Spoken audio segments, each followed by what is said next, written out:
ก็ซ้ำไปดีพี่น้องป้องไปสุขุสุคนวันนี้ก็มาพบกับสายตอดอีกแล้วเนาะวันนี้ครับก็มาเล่นปืนโมเมนต์ดิมาโซ่ความสวยว่าสั่นวันนี้ก็มากับซ้ำสายคือเก่าเนาะสายลุยสายซ้ำมันคือเก่าจะในพึ่งลิ้นว่าสั่นเอาได้M101เสียไหนอะวิธีออกเสียงนี่เป็นธรรมดาตัวนี้ MP40ตัวนี้โดดเข้ามา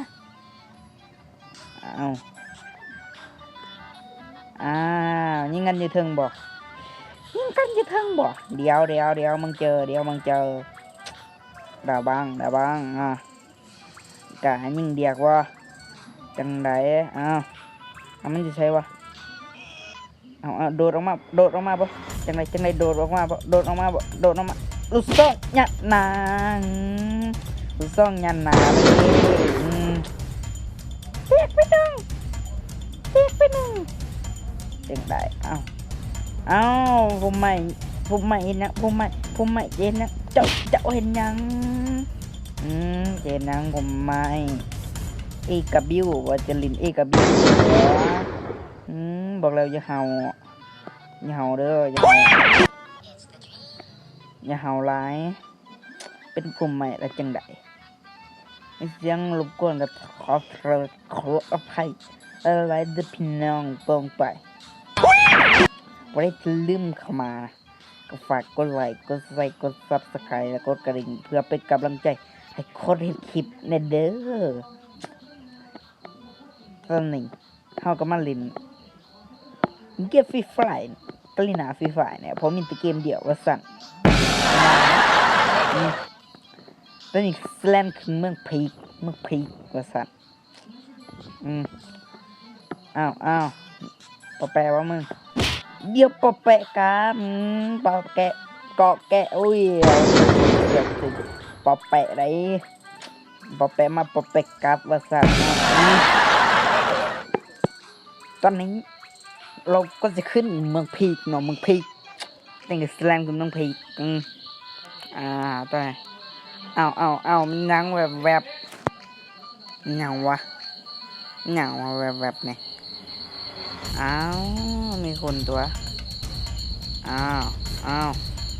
กำลังไปเล่นไปใส่มึงเล่นไปใส่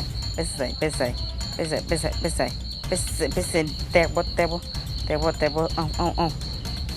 จังไร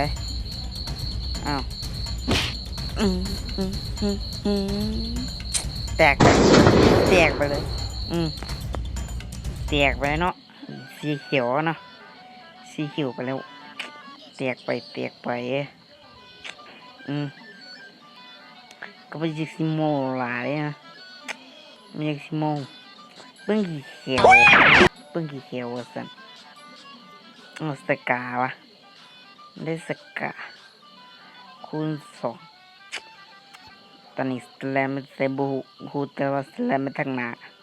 บุเลยไม่ทางหลังดอกมากเบอร์ซีถึงยิงตายกระต่ายบริมาเนาะมันคนยิงกันเนาะยิงกันบ่จังไดกำลังไปแจมจังหวะนี้เขาแลมไปจอมมันเนาะไปจอมหรือไปแจมก็ถูกเนาะจังหวะนี้แลนมาจังไดเอาผิดจังหวะผิดจังหวะจังไหนผิดจังหวะผมแตกไว้เนาะแตกสองครับไม่อยากจะเมาเป็นแค่มาจะใส่วะมึงมาจะใส่เดี๋ยวมึงเดี๋ยวเปียกไปบริเปียกเดี๋ยวแล้วปืนขี้เขี้ยวนะปืนขี้เขี้ยวโพดหกเขี้ยว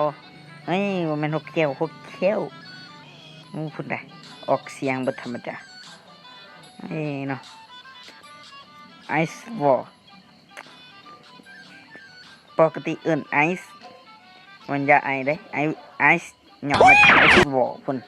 ก็ธรรมดาแตกไปแตกไปแตกไปอืม